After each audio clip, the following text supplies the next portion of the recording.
Chapter 31. The Lion's Share. They snuck through the camp, dimming the flashlight, heading to Archie's cabin. On the way, Zazu grew restless, dancing around, then finally taking off and fluttering up to a nearby tree. "Guess he's happy to be home," Timothy said, looking for Zazu in the trees. The parrots sat on a high branch, preening and watching them. They turned away and reached Archie's cabin, knocking on the door. Then they waited, but nobody answered. No rustling inside either. Silas tried knocking again.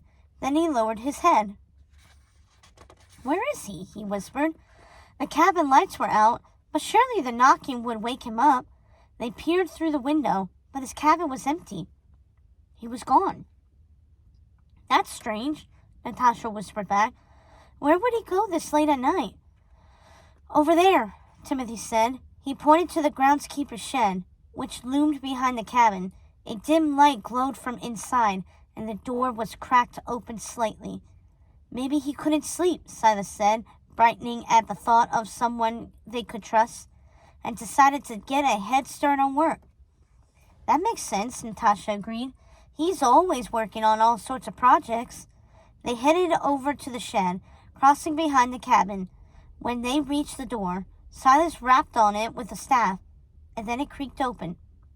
"Hey, Archie," he started, expecting the groundskeeper to be inside working away. But the shed was deserted.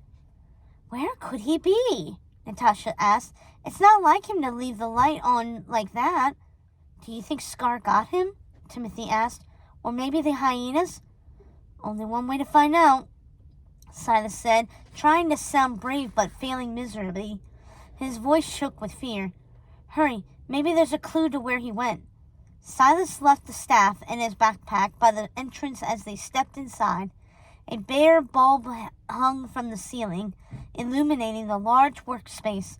It was shadowy and dusty, filled with a lawnmower edger, bags of gravel and fertilizer, and a whole wall with tools hanging on it. White outlines showed where each tool belonged. The shed was a bit dirty, but well organized, much like the old groundskeeper himself. "Maybe he'll be back soon," Silas said hopefully.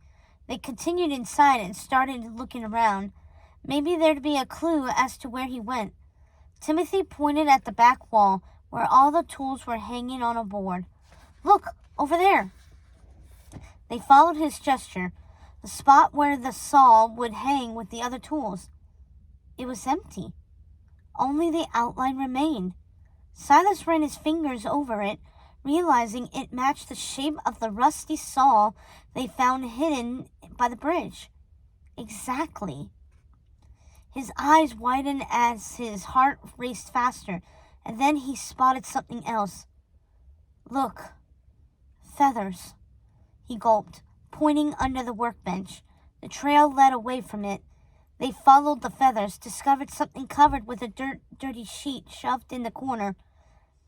Timothy lifted it up to reveal an old metal bird cage. It was filled with feathers, and not just any feathers. Timothy picked one up and examined it closer. They were gray and matched their parrot. "That means Archie must have kidnapped Zazu," Silas said with a start. "But why?" Natasha called to them. She was sifting through papers left on the workbench. "Over here. It gets worse." Silas jerked his head over. Dread seeped through him, freezing his veins. Goosebumps pricked his skin. What could be worse than what they already found? They rushed over to her side, and that was when they saw it. Illuminated by the bulb overhead were journals and notes filled with writing. Silas scanned the crumbled, ink-stained pages as angry words leapt out at him. The legend of Scar. Locked up. Release him from the chest. Return the camp to the rightful heir. Not outsiders. I should be king undisputed. How dare Scarlet leave the camp to her long-lost brother? She promised me that I'd inherit all of Pride Rock. I should be the king undisputed, not that monkey's brother. Silas backed up, his head swimming with those treacherous writings. One thing he knew, they had to get out of there, and fast. This means it was Archie all along, Silas said as the pieces tumbled together. His mouth went dry with fear, but he forced the words out. He's the one who told me about the elephant graveyard. He tampered with the bridge. He gave me the staff so I'd release the ghost of Scar. He wanted to inherit the camp from Aunt Scarlet. What? I don't believe it, Natasha said in a shaky voice. Wait, I'll bet he's the one who put the chest in your closet, knowing you'd find it. All the mysteries started to make terrible sense. One horrifying thought hit them all at once. Timothy was the first to say it. Do you think he's the one who hurt your aunt? Those words hit them all hard. Silas felt his knees buckle and threatening to give out. Danger. Beware the arch, Natasha repeated, the familiar warning. I think Zazu was trying to warn us. He was with your aunt the day she died.